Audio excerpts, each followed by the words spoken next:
Soimin, soimat, netizen rahimakumullah. Sebagaimana kita tahu, wabah COVID-19 telah berdampak dalam kehidupan sosial kita. Dampak COVID-19 bersifat multidimensi, tidak hanya pada aspek kesehatan, tetapi juga pada aspek sosial, ekonomi, budaya, dan juga perilaku serta kehidupan kita berbangsa dan bernegara. Untuk itu, penanganan wabah COVID-19 harus menjadi komitmen dan juga kepedulian kita sebagai bangsa. Seluruh elemen harus bergerak, mengerahkan seluruh instrumen dan juga sumber daya secara bersama-sama, serentak, kolektif, dan juga masif.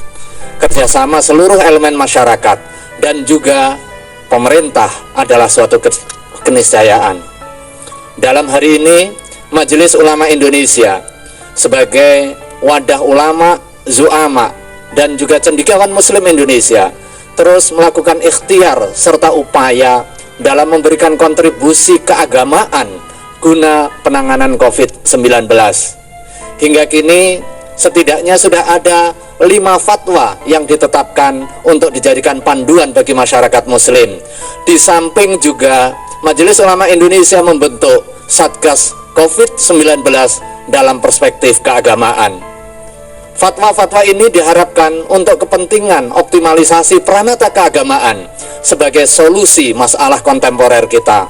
Pelaksanaan ajaran agama sesuai dengan tuntunan syariah di satu sisi dan berkontribusi dalam mencegah peredaran COVID serta mengatasi dampak yang ditimbulkan di sisi yang lain. Salah satu di antara 5 fatwa itu adalah fatwa nomor 23 tahun 2020 tentang pemanfaatan zakat, infak, sedekah untuk penanggulangan COVID-19 dan dampaknya. Fatwa ini disusun sebagai kesadaran penuh organisasi keagamaan, entitas ulama untuk menghadirkan peranata agama sebagai solusi atas permasalahan yang dihadapi oleh umat dan bangsa, guna kepentingan mencegah, menangani, dan juga menanggulangi COVID-19 serta dampak ikutannya, baik dampak kesehatan, dampak sosial, maupun dampak ekonomi. Zakat merupakan ibadah mahdhah sebagai simbol ketaatan dan juga ketertundukan kita sebagai muslim kepada Allah Subhanahu wa taala yang bersifat vertikal. Tetapi pada saat yang sama, zakat merupakan salah satu peranata keagamaan yang berfungsi untuk menjamin keadilan sosial, menjadi solusi atas permasalahan ekonomi dan juga sosial, sehingga tidak muncul ketimpangan di tengah masyarakat. Zakat sebagai salah satu instrumen membangun kesetiakawan sosial. Di tengah wabah pandemi COVID-19 ini, salah satu dampak serius yang butuh penanganan kita, di samping aspek kesehatan, adalah aspek ekonomi. Karena itu, Komisi Fatwa MUI menegaskan bahwa zakat boleh dimanfaatkan untuk kepentingan penanggulangan wabah COVID-19 dan dampaknya dengan ketentuan-ketentuan tentunya.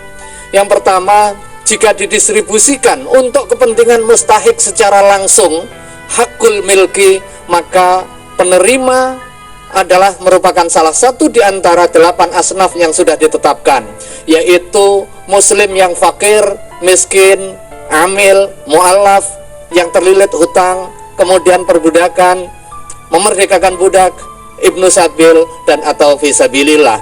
Kemudian distribusinya boleh untuk kepentingan modal kerja atau berbentuk uang tunai, berbentuk makanan pokok, keperluan pengobatan, atau hal yang sangat dibutuhkan oleh mustahik. Pemanfaatan harta zakat juga boleh bersifat produktif, seperti untuk kepentingan stimulasi kegiatan ekonomi fakir miskin yang terdampak wabah. Kemudian jika didistribusi untuk kepentingan kemaslahatan umum, maka ini dimungkinkan dengan mengambil salah satu di antara 8 asnaf, yaitu asnaf fisabilillah.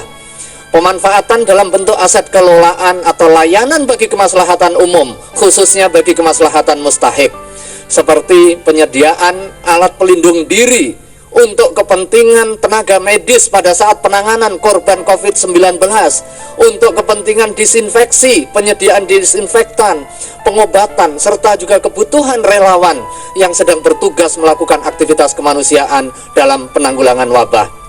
Zakat mal boleh ditunaikan dan juga disalurkan lebih cepat dari waktu wajib sebelum sampai 1 tahun penuh apabila telah mencapai nisab.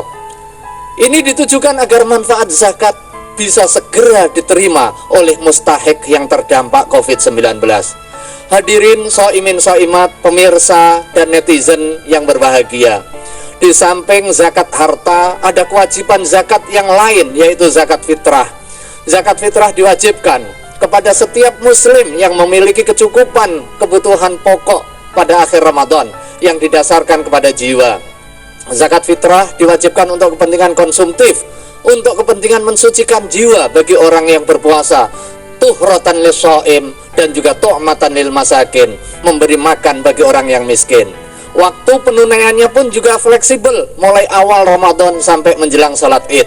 Untuk kepentingan itulah kami menghimbau kepada masyarakat muslim untuk segera menunaikan zakat fitrah tanpa harus menunggu malam Idul Fitri tiba. Ini setidaknya memiliki dua hikmah. Yang pertama, agar manfaat zakat bisa segera diterima mustahik yang membutuhkan. Dan yang kedua, agar tidak terjadi penumpukan orang dan barang di satu waktu sehingga potensial terjadinya penularan. Hadirin shaimin shaimat, pemirsa dan juga netizen yang berbahagia. Kami juga menghimbau kepada para amil zakat, las, bas, untuk proaktif mensosialisasikan teknik kewajiban membayar zakat dengan senantiasa mempertimbangkan dan juga memperhatikan protokol kesehatan, memfasilitasi cara pembayaran berbasis digital, serta meminimalisir interaksi secara fisik. Pembayaran zakat tidak harus ketemu fisik. Di dalam keterangan fikih tidak harus ada ijab qabul secara fisik bertemu. Di samping itu, amil juga perlu kreatif melakukan diagnosis atas kebutuhan real yang dihadapi oleh mustahik, dengan harapan harta zakat yang diberikan kepada mustahik dapat menjadi solusi yang substantif atas masalah yang dihadapi. Bisa untuk mengatasi masalah kesehatannya jika mustahik sedang terbaring sakit, baik terkena COVID maupun sakit yang lain, masalah kebutuhan pokoknya, dan juga masalah ekonominya.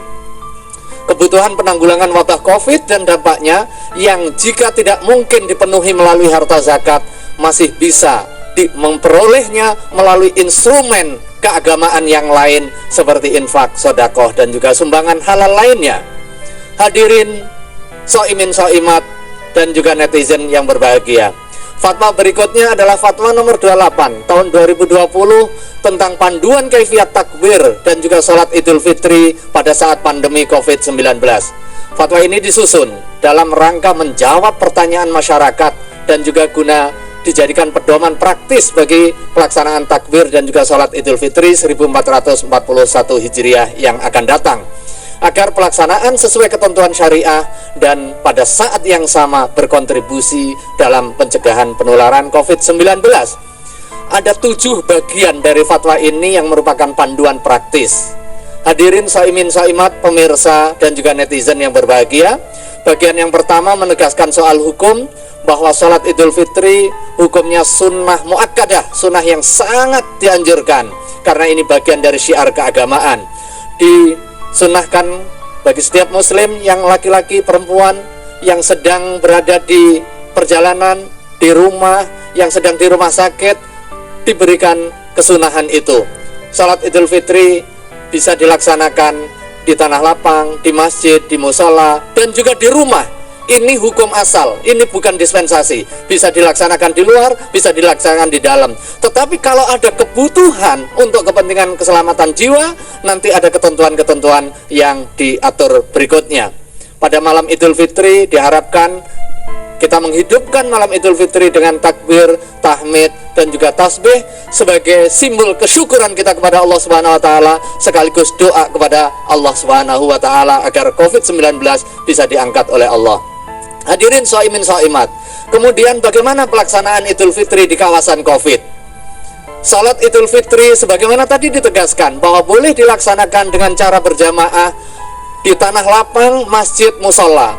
Kalau kita memilih tempat di luar rumah, maka harus ada kondisi salah satu di antara dua ini.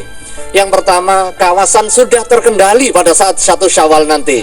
Apa indikatornya? Salah satu indikasinya ditandai angka penularan sudah menunjukkan kecenderungan menurun, dan ada public policy terkait dengan pelonggaran aktivitas sosial yang memungkinkan terjadinya kerumunan. Berdasarkan apa? Berdasarkan otoritas yang punya kompetensi dan juga kredibilitas. Otoritas di bidang epidemiologi, otoritas di bidang kesehatan masyarakat yang amanah, yang kompeten dan kredibel. Kemudian kondisi yang kedua berada di kawasan terkendali atau kawasan yang bebas COVID dan diyakini tidak terdapat penularan. Apakah ada? Karena masyarakat kita luas, bangsa kita dengan daerah yang sangat luas, tentu ada keragaman kondisi faktualnya. Seperti di kawasan pedesaan yang terisolasi, kemudian di kepulauan terpencil atau perumahan terbatas yang homogen, yang tidak ada COVID-19, tidak ada korban, tidak ada terkena, dan tidak ada orang lalu lalang keluar masuk yang diduga menjadi carrier. Sementara sholat Idul Fitri boleh dilaksanakan di rumah, terutama bagi masyarakat yang berada di kawasan penyebaran COVID yang belum terkendali.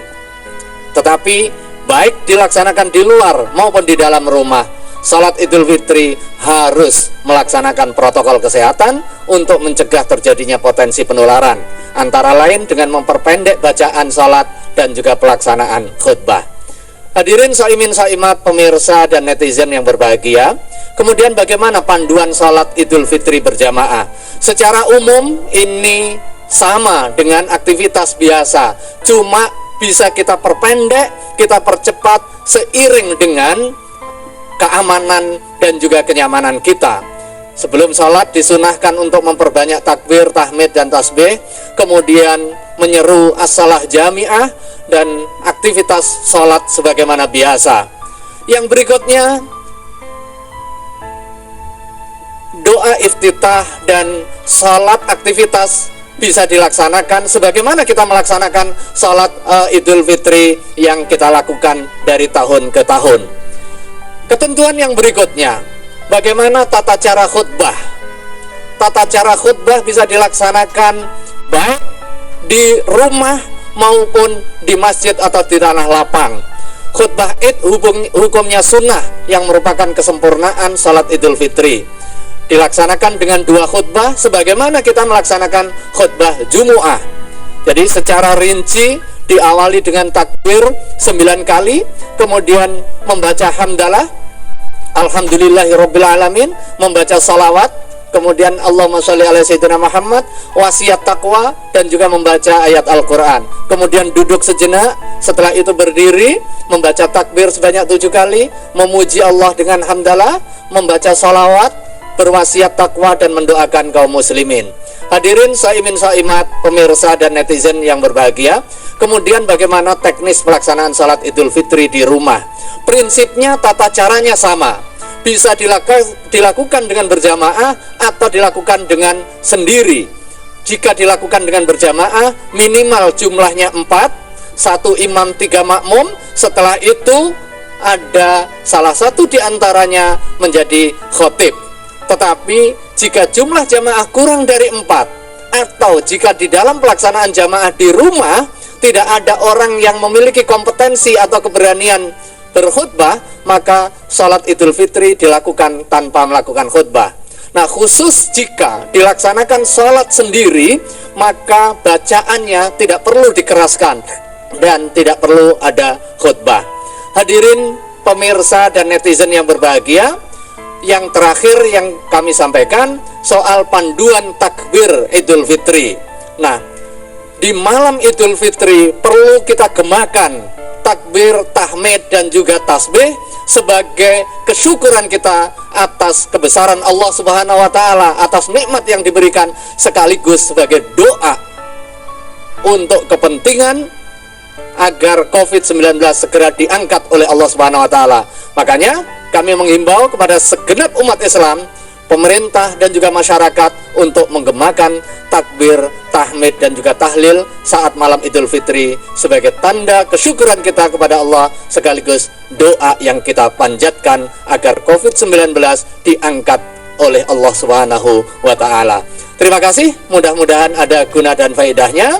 Sekali lagi kami mengucapkan taqabbalallahu minna wa minkum. Selamat menyongsong Idul Fitri 1441 Hijriah.